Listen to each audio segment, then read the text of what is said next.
আসসালামু আলাইকুম। দেখতে পাচ্ছেন কর কমিশনারের কার্যালয় কর অঞ্চল 25 ঢাকা একটি নিয়োগ বিজ্ঞপ্তি দেওয়া হয়েছে।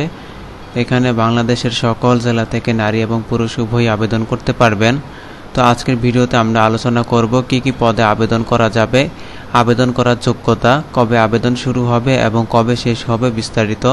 তো বন্ধুরা, ভিডিওটি শুরু করার আগে আপনাদের কাছে ছোট্ট একটি রিকোয়েস্ট, যারা আমার চ্যানেলে নতুন আছেন চ্যানেলটিকে সাবস্ক্রাইব করে বেল বাটনটি অন করে দিবেন এরকম নতুন নতুন ভিডিও প্রতিনিয়ত আপডেট পাওয়ার জন্য। তো কথা না বাড়িয়ে আমরা মূল আলোচনায় চলে যাই। তো আমরা প্রথমে দেখে নেব যে এর আবেদন কবে শুরু হবে। তো দেখতে পাচ্ছেন এর আবেদন শুরুর তারিখ 25শে মে 2024 সকাল 10টা থেকে এবং আবেদন করা যাবে 30শে মে 2024 বিকাল 5টা পর্যন্ত। আবেদন করার জন্য একটি ছবির প্রয়োজন পড়বে। ছবির সাইজ হবে 300x300 পিক্সেল এবং একটি স্বাক্ষরের প্রয়োজন পড়বে। স্বাক্ষরের সাইজ হবে 300x80 পিক্সেল।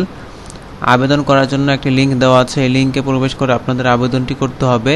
তো আপনাদের সুবিধার্থে আমি ভিডিও ডিসক্রিপশনে লিঙ্কটি দিয়ে দেবো, সেখান থেকে আপনারা আবেদনটি করে নেবেন।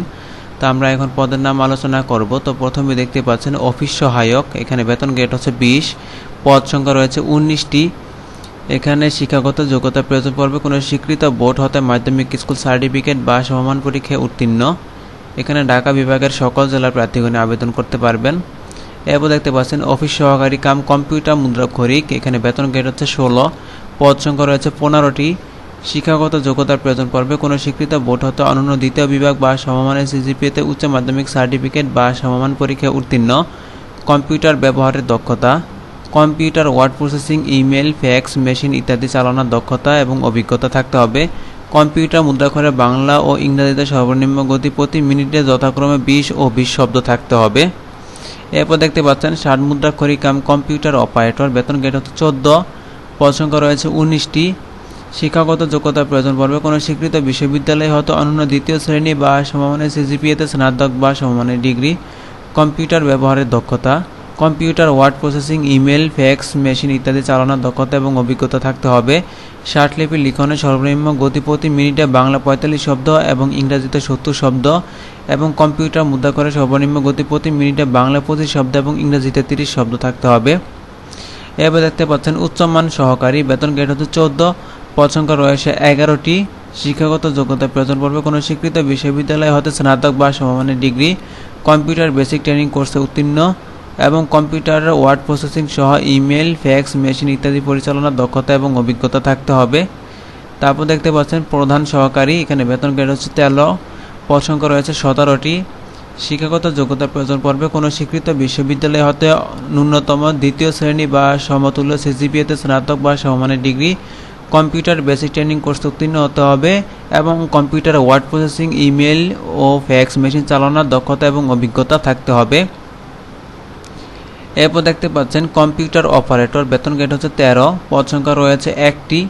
শিক্ষাগত যোগ্যতার প্রয়োজন পড়বে কোনো স্বীকৃত বিশ্ববিদ্যালয় হতে বিজ্ঞান বিভাগে স্নাতক সমান বা সমমানের ডিগ্রি এবং কম্পিউটার মুদ্রাক্ষরে প্রতি মিনিটে বাংলায় ও ইংরেজিতে যথাক্রমে 25 ও 30 শব্দের গতি থাকতে হবে। তো এই পদের সকল জেলার প্রার্থীগণ আবেদন করতে পারবেন। তো আমরা এখন দেখে নেব যে আবেদন করার জন্য কত টাকা জমা দিতে হবে এবং কিভাবে টাকাটি জমা দিতে হবে। তো এখানে দেখতে পাচ্ছেন পরীক্ষার ফি বাবদ 1, 2, 3, 4 ও 5 নং ক্রমিকের জন্য 200 টাকা, টেলিটক সার্ভিস চার্জ বাবদ 30 টাকা সহ সর্বমোট 223 টাকা এবং 6 নং ক্রমিকের জন্য 100 টাকা, টেলিটক সার্ভিস চার্জ বাবদ 12 টাকা সহ সর্বমোট 112 টাকা আবেদন করা 72 ঘন্টার মধ্যে জমা দিতে হবে।